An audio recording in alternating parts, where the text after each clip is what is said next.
bien, buenas tardes, bienvenidas, bienvenidos. Hoy tenemos con nosotros a Annette Stoessel, no sé si lo pronuncio bien, que es una experta en el tema de comunicación no violenta, un tema que, como sabéis, muchos de vosotros, pues me apasiona, ¿eh? Realmente yo creo que hoy nos vamos a enriquecer con esta entrevista en cómo tramar relaciones más saneadas, vínculos más limpios, vínculos más sanos a través de la comunicación.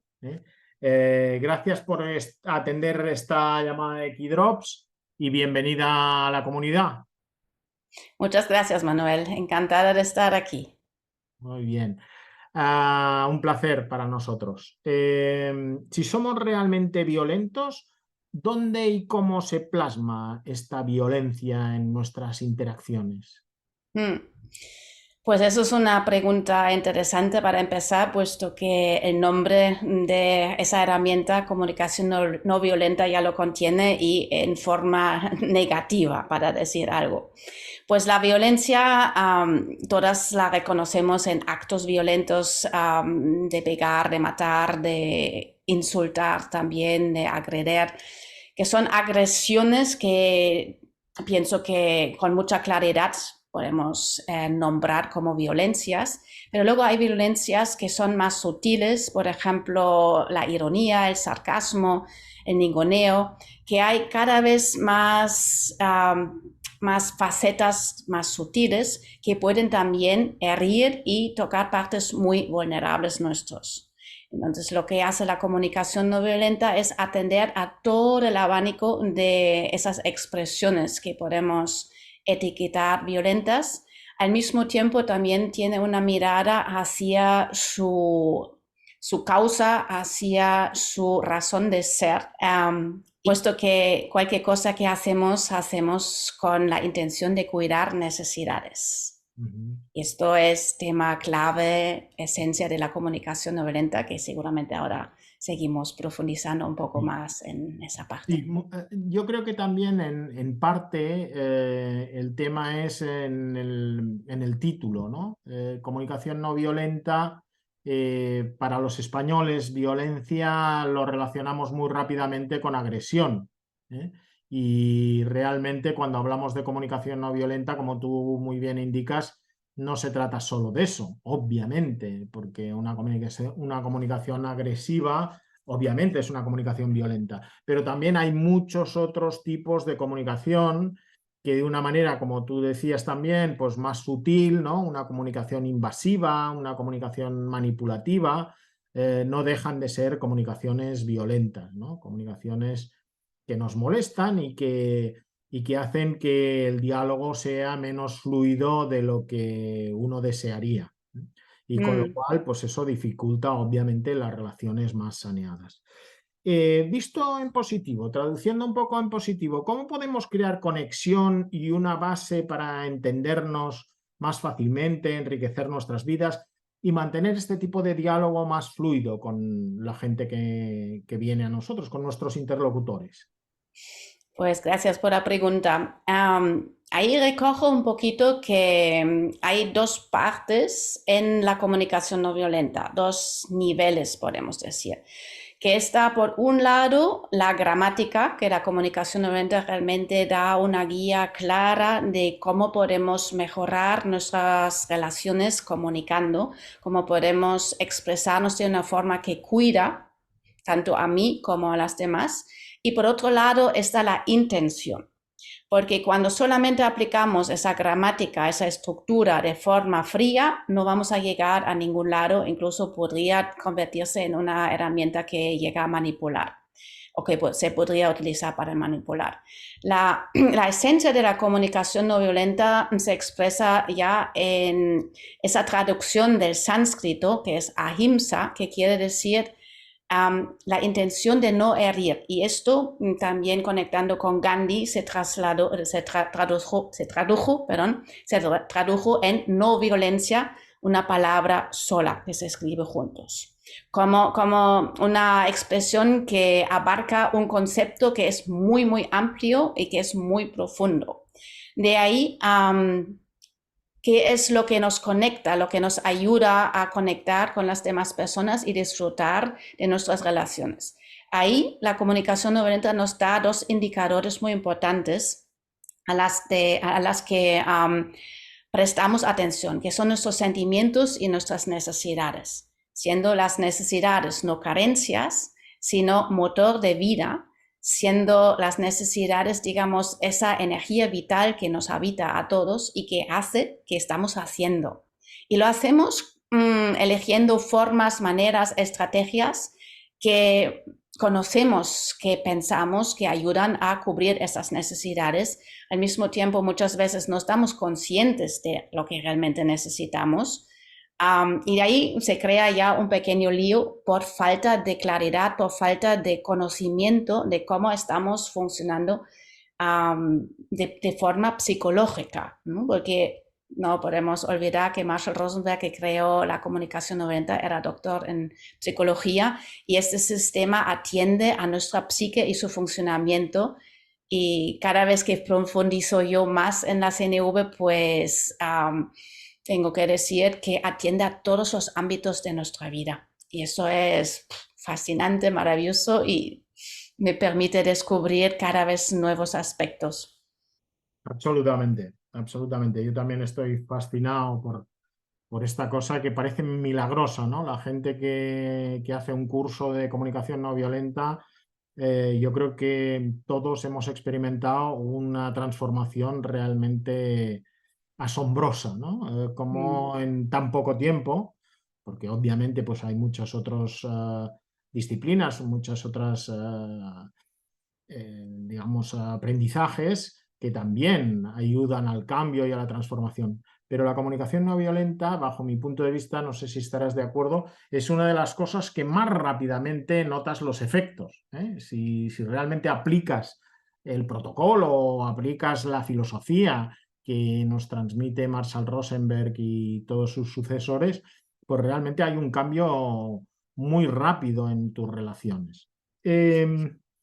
Para avanzar Sí, un poco más, sí, dime, dime. sí, eso puede pasar y yo pienso que muy importante es nuestra motivación cuando esto realmente está conectado con ese profundo anhelo de conectar con los demás y de transformar y de cuidar, pues ahí, como yo lo experimenté, como ya haciendo durante muchos años, bueno, estando en ese camino de la conexión desde el yoga, pero recién cuando encontré la comunicación no violenta me dio este clac, como ese guía, ¿no? Como cómo podría entonces realizar con más eficacia, como bien dices, ese anhelo de conexión y de vivir la unión con las demás personas de una forma más real. Mm. ¿Qué tienen que ver nuestras emociones, nuestros sentimientos con nuestras necesidades? ¿Cuál es el vínculo entre estos dos conceptos? Mm. Es una pregunta clave y muy interesante, Manuel. Pues los sentimientos son como los indicadores del estado de nuestras necesidades. Y aquí está muy bien aclarar una percepción, para decir algo errónea. En CNV intentamos evitar las etiquetas, pero para entender una percepción que nos lleva a generar más desconexión es que yo me siento porque tú haces, o porque eso pasa, o porque llueve. Entonces, la CNV nos hace entender con esa mirada que dirigimos hacia nosotras mismas, nosotros mismos, que la fuente de lo que experimento yo en la vida está dentro de mí, son mis necesidades. Y quiero hacerte un ejemplo breve, muy, bueno, a mí es muy ilustrativo. Por ejemplo, si quedamos en un lugar y a la hora de encontrarnos, yo te mando un mensaje y te digo, oye, Manuel, llego 30 minutos más tarde. Entonces, según como tus necesidades están, vas a sentir o molestia, enfado, irritabilidad o incluso alivio, tranquilidad y confianza. ¿Qué pasa? Porque puedes sentir de estas dos formas. Que tal vez en el caso de que tus necesidades son de respeto, cuidado de tu tiempo y eficacia, ahí se genera una molestia. Pero cuando te queda ahí una llamada importante por hacer que no has podido hacer antes de vernos, pues puedes pensar, wow, tengo ahora media hora, hago esta llamada, tal vez otra, y después quiero con tranquilidad con Anette, ¿no? Y entonces ahí se genera alivio, contentamiento, tranquilidad y también confianza, porque tal vez piensas que soy una persona que es responsable y no te lo digo porque sí, ¿no? Bueno, ahí podemos suponer muchas cosas, pero para mí este ejemplo aclara mucho y bueno, aclara con claridad, para ser redundante, de que no son los acontecimientos exteriores que nos hacen sentir, sino realmente el estado de nuestras necesidades. Ujú. Muy claro, me parece un ejemplo muy ilustrativo. ¿Y qué pasa cuando no me atrevo a expresar, no me atrevo a decir lo que necesito o lo que realmente quiero? Mm. Pues muchas veces pienso que sentimos cierta inhibición para decir cosas que tal vez son un poquito difíciles de explicar y muy probablemente ahí hay un temor o miedo o una preocupación cuando es más ligera de cómo lo va a recibir la otra persona. Se lo va a tomar bien, entre comillas, lo puede escuchar, se va a sentir molesta, se enfadará o incluso un miedo al rechazo, se va a alejar de mí si le digo eso o otra cosa.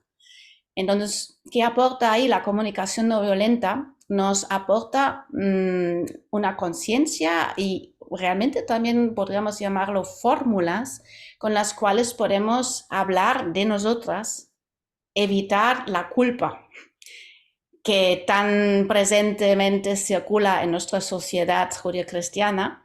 Entonces, expresarnos desde nuestra verdad, hablar de lo que hemos observado, lo que sentimos y lo que necesitamos para entonces tender ese puente con una petición hacia la otra persona, que puede ser un acto o puede ser también simplemente preguntando, oye, ¿cómo es esto para ti cuando te digo esto? ¿Qué pasa? ¿Cómo te llega?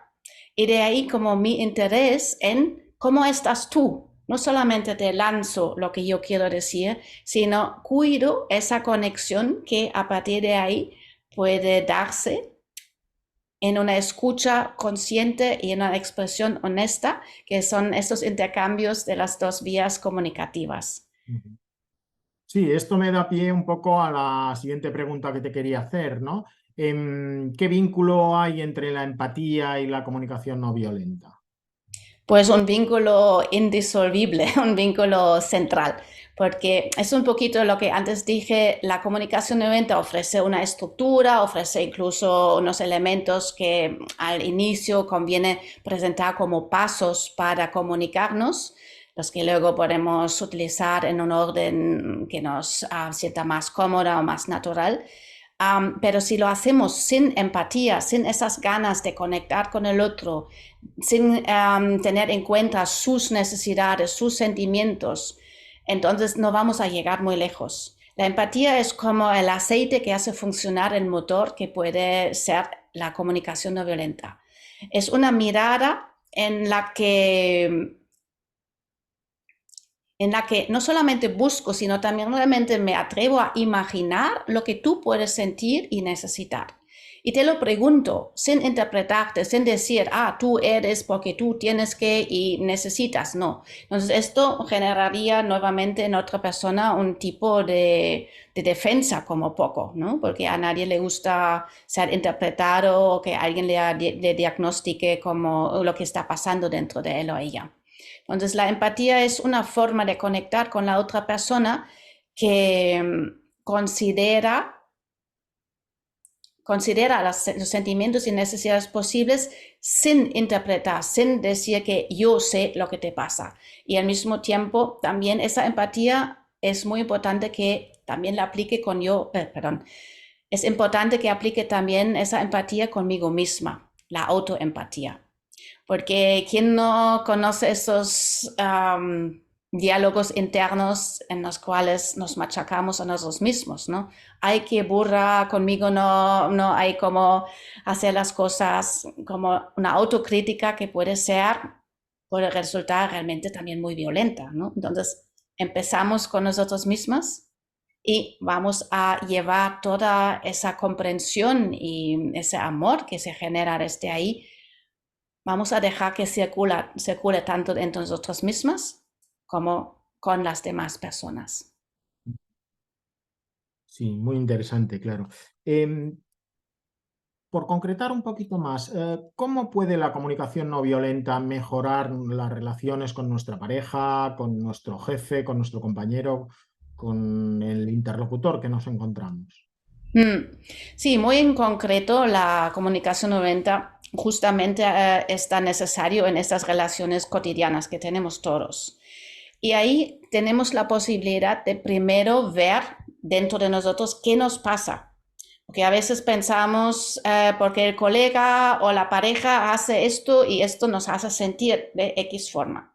Pero como antes expliqué, no son las acciones de la otra persona que me hacen sentir, sino mis necesidades. Entonces el primer paso es ver qué me pasa realmente a mí, qué está vivo dentro de mí, para desde ahí tomar la responsabilidad de mis necesidades y la responsabilidad también con lo que voy a hacer para poder cubrirlas. Entonces no voy a ir criticando a mi pareja o a mi compañero o con mi compañero, mi jefe, sino voy a tomar la responsabilidad de lo que yo quiero cambiar o lo que pido para expresarlo de una forma cuidadosa que tiene también en cuenta la situación de la otra persona. Por ejemplo, si hay un exceso de trabajo que yo no puedo manejar y ya, por ejemplo, ya no duermo bien o mi vida familiar sufre, en vez de quejarme con mi pareja o con mi compañero, realmente tengo que ver si esto es un estado que yo necesito cambiar, comunicarlo hacia la persona que puede ayudarme a generar un cambio. Y desde un lugar, por ejemplo, si es un jefe con quien tengo que hablar, lo que conviene es también tener en cuenta su situación. Entonces puedo empezar con un momento de empatía para él, diciéndole que entiendo o me imagino, porque no quiero interpretarle tampoco a él, me imagino que está también bajo mucha presión porque hay unas metas por alcanzar, un proyecto por acabar y que seguramente está también o puede sentirse bajo presión o nervioso y realmente está haciendo todo lo que puede,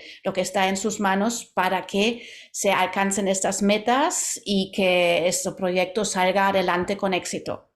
Y una vez que con este reconocimiento de la situación del jefe se ha creado una conexión, este jefe muy probablemente está dispuesto a escucharme.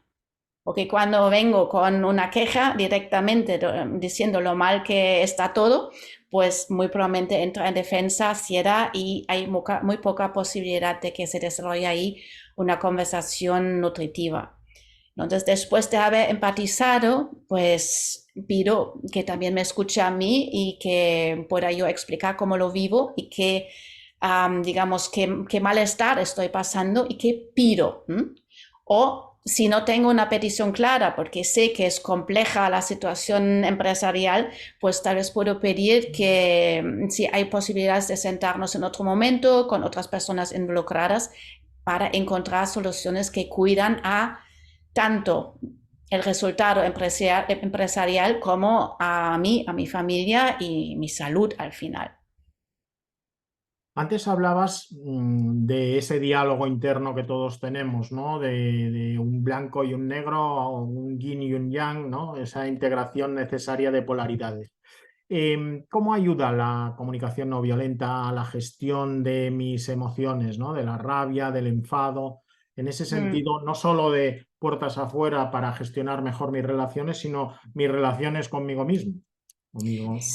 Sí, aquí, como he dicho, que aquí empezamos, ¿no? Y cuando hablas de blanco y negro, pues me gustaría traer que la comunicación no violenta es una invitación a salir de ese sistema dual en el cual vivimos, en el cual una entidad, una persona o la sociedad dicta lo que es bueno, lo que es malo. Es un sistema dominante dual en el cual hay mucha arbitrariedad, porque según quién manda, ¿no? En una familia, en una empresa o un gobierno, podemos también pensar en dictaduras, Y se pueden ahí mandar cosas que son muy poco cuidadosas para la vida, para las personas y las interacciones, incluso para la supervivencia, ¿no?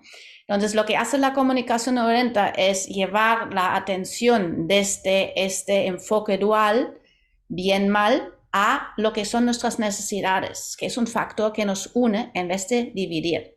Porque en esa dualidad también todos intentamos estar en el lado bueno, pero eso quiere decir que está el lado malo y apuntamos a los que no hacen bien, ¿no? Entonces, esto es en sí ya una violencia. Y esto puedo también, para volver a tu pregunta de cómo comunico conmigo misma, reconocer también esa tendencia en mí. Cuando me califico como bien hecho, bueno, cuando me califico como alguien que hace bien o alguien que ha hecho mal. Entonces entramos ahí en consecuencia, en esta normalizada consecuencia. Cuando alguien hace mal, ¿qué pasa? ¿Qué merece? Merece castigo. Entonces yo también tiendo a autocastigarme cuando me juzgo como malhacedora. Entonces eso es lo primero que tenemos que identificar para acoger lo que está vivo dentro de nosotros y para ver qué hay por debajo, qué necesidades están ahí, muy probablemente gritando por ser reconocidas y en el mejor de los casos también atendidas y cubiertas. Entonces, desde ahí ya creamos otra forma de entendernos. Por eso hablé antes de una conciencia, no es aplicar pasos o una estructura intelectual, cognitiva, sino es entrar realmente en el amor, en una mirada empática para también traer nuevamente esa parte tan esencial. Y es una reforma, es una revolución casi de entrar en un paradigma nuevo. Por eso Marshall Rosenberg lo llama también un lenguaje de vida, una En invitación alguna a cuidar. ocasión creo que te he oído decir que la comunicación no violenta transforma conflictos en oportunidades, ¿no? ¿Podrías explicar un poquito esto? Sí, pues eso es muy, muy, muy bonito porque yo lo experimento con mi pareja, lo experimento con amistades. Lo que antes tal vez tendía a hacer es buscar la culpa en el exterior. Y entonces cuando entramos en esa equivocación, porque tampoco sabemos dónde está la causa de las cosas que han pasado, creamos ya bandas y creamos esa tendencia de querer ganar, de querer tener razón como poco. Entonces, cuando ya no miramos esto, cuando no queremos ganar, sino cuando el enfoque es conexión y una mayor comprensión de lo que está pasando entre nosotros, lo que está pasando a la persona que tengo delante y en mí, pues ahí puedo, en vez de culpar, aclarar y comprender.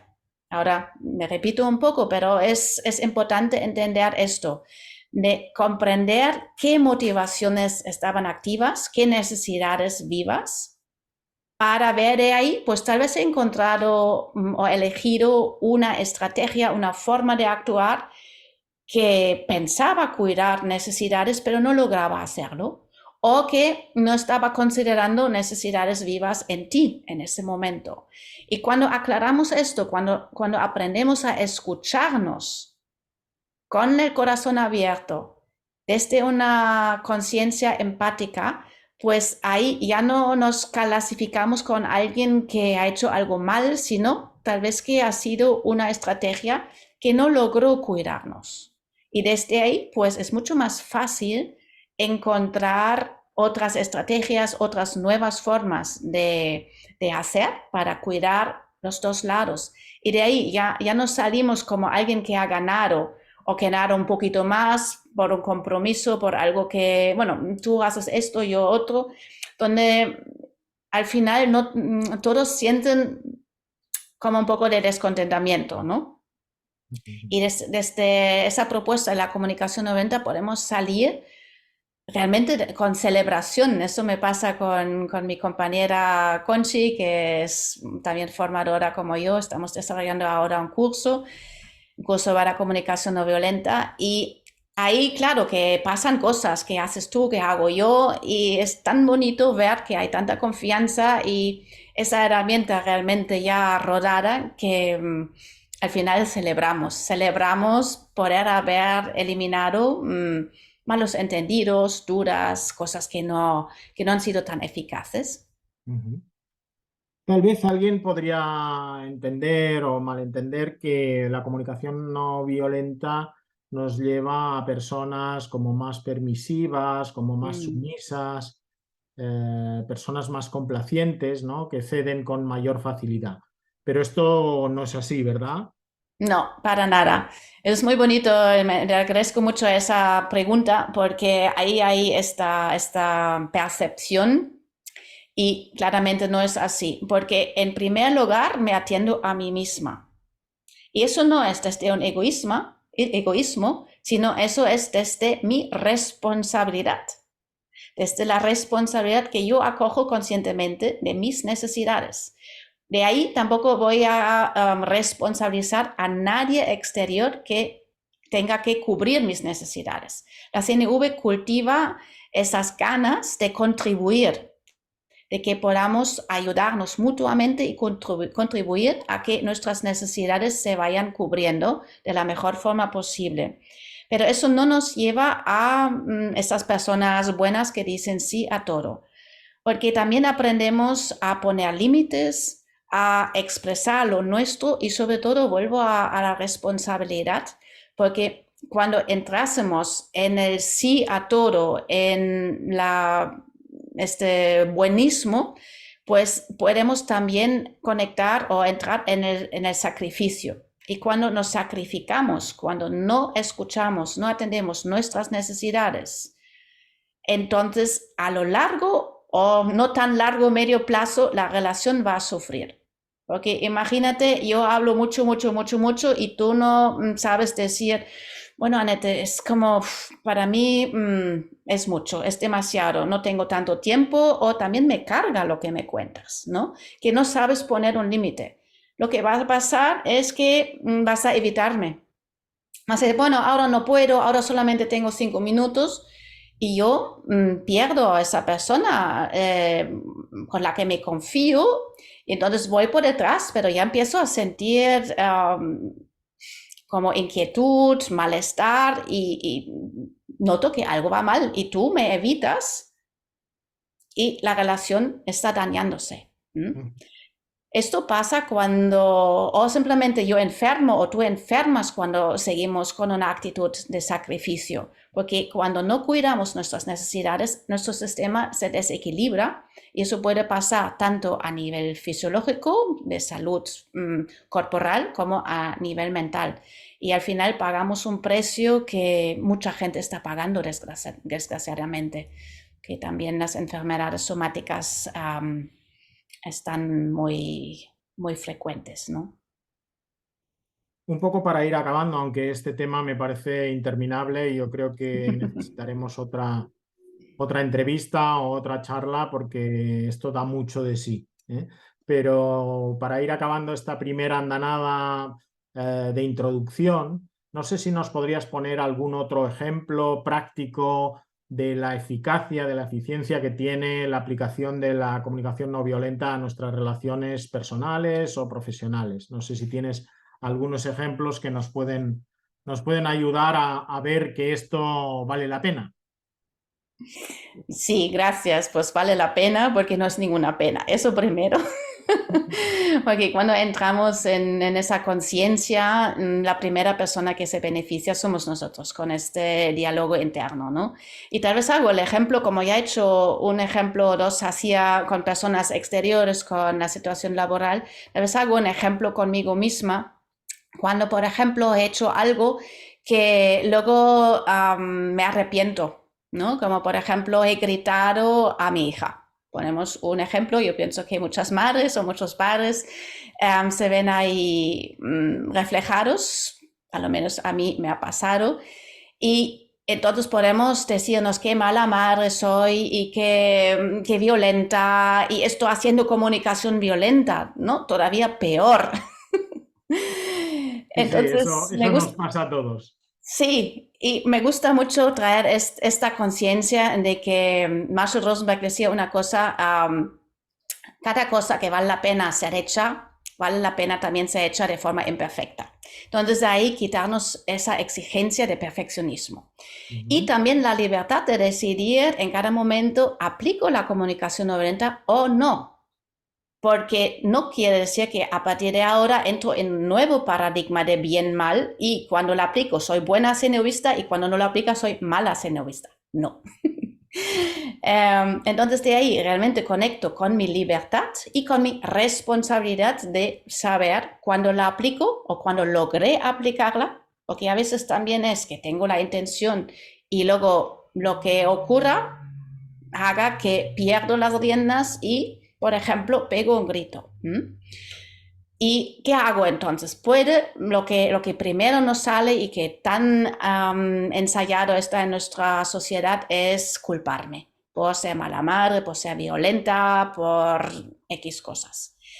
Lo que propone entonces la comunicación no violenta es ver qué pasó realmente. Por ejemplo, he repetido 8 veces, por favor, baja la música porque me irrita y tengo que concentrarme porque aquí estoy escribiendo un artículo. Mi hija, por ejemplo, no baja la música. Pido varias veces más hasta luego pegar un grito. ¿Qué pasó ahí? Yo me he sentido irritada, enfadada, molesta y lo que necesitaba era un límite. No logré poner el límite de una forma clara y contundente. Tal vez me hubiera gustado decir, venga, ahora ya está, entiendo que tú disfrutas escuchar la música, pero ahora mis necesidades también cuentan y vas a pagarlas si no la pago yo. Podría ser un límite, claro. Cuando grito, de ahí se genera, digamos, una pequeña ruptura, una desconexión en nuestra relación, porque es una violencia, el grito. Pero al mismo tiempo, Marshall Rosenberg también reconoce que la mayoría, bueno, todos los actos casi, bueno, él dice todos los actos y, como dices, necesitaríamos más tiempo para explicarlo mejor, nacen de la necesidad de cubrir necesidades, ¿no? Con este afán. ¿Qué necesitaba yo? Yo necesitaba escucha, concentración, enfoque, tranquilidad para poder redactar mi artículo. Al mismo tiempo, lo que lamento no haber cuidado es la conexión con mi hija y ese respeto que me gustaría mostrarle. Entonces, puedo valorar tanto las necesidades que intenté cubrir con el grito, como las necesidades que en este momento no se cubrieron, que eran las de conexión y respeto. Y de ahí hago el duelo de que no pude cubrir esas necesidades y que elegí una estrategia que no va conforme con mis valores. Y entonces lo que puedo hacer primero entenderme a mí y abrazarme, porque también en el grito había un intento lícito de cubrir necesidades.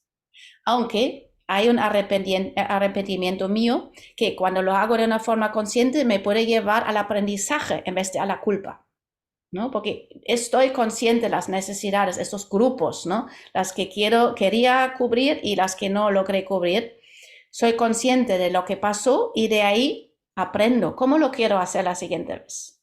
Y respecto a la relación con mi hija, puedo ir reparando, puedo ir y decir, oye, bonita, lamento mucho haber gritado, la verdad estaba ya muy nerviosa, no es la forma en la que yo quiero comunicar e interactuar contigo. Entiendo que disfrutabas y tal vez estabas ahí muy feliz y en tu mundo. Al mismo tiempo, bueno, esto a mí me generó dificultad porque estoy trabajando. Y a partir de ahí se genera entonces una comunicación con ella. Puede decir, sí, la verdad, mamá, que ese grito para mí fue muy fuerte o lo que fuera, ¿no? Y ahí volvemos a estar en conexión y esto es un antes y después. Y esto también es como antes decías, ¿no? Utilizar los conflictos como posibilidad, como oportunidad de conexión, porque aquí con mi hija también conectamos. yo me pongo más en conciencia de sus necesidades, me muestro como persona que puede errar y corregir y reparar. Eso aprende ella también. No circula el concepto de culpa y ella también es capaz de comentarme lo suyo y entramos aquí en escucha, expresión, como un baile entre madre e hija que pienso, bueno, que genera un clima de confianza y de conexión.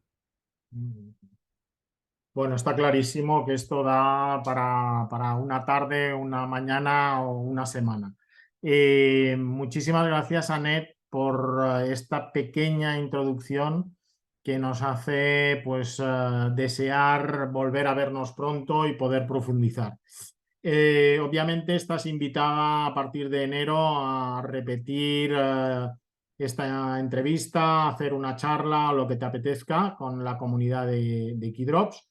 Pero mientras tanto, si alguien quiere contactar contigo, bien sea por un tema personal, bien sea por un tema más de colectivo, de empresa, dinos un poquito, a pesar de que ahora veremos pues, una carátula final donde figurará tu mail y tu teléfono incluso personal por si alguien quiere contactar contigo, pues no sé, si quieres aprovechar estos últimos minutos para lanzar un mensaje a esa persona que nos está viendo o que nos verá en diferido por el canal de YouTube y decirle pues cómo contactar contigo y qué puedes aportar más de todo lo que ya has aportado aquí, que ha sido mucho.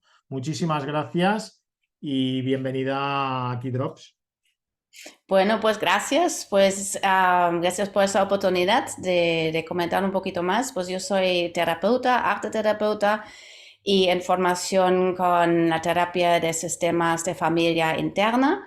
Y la comunicación no violenta forma cada vez más parte de mi forma de trabajar como terapeuta y también tenemos un proyecto para llevar ese lenguaje de vida a las empresas. Entonces ahí realmente en todos esos aspectos, en todos esos ámbitos, para traer ese aire fresco y esa oportunidad de comunicar desde un lugar que es más eficaz y más cuidadoso. Y muchas gracias por la oportunidad de darme la bienvenida aquí. Un placer, Anet, un placer de verdad. Muchísimas gracias y cuenta con ello. Si podemos volver a tenerte entre nosotros, pues aprovecharemos también esta nueva oportunidad. Hasta pronto. Perfecto. Gracias. Hasta pronto.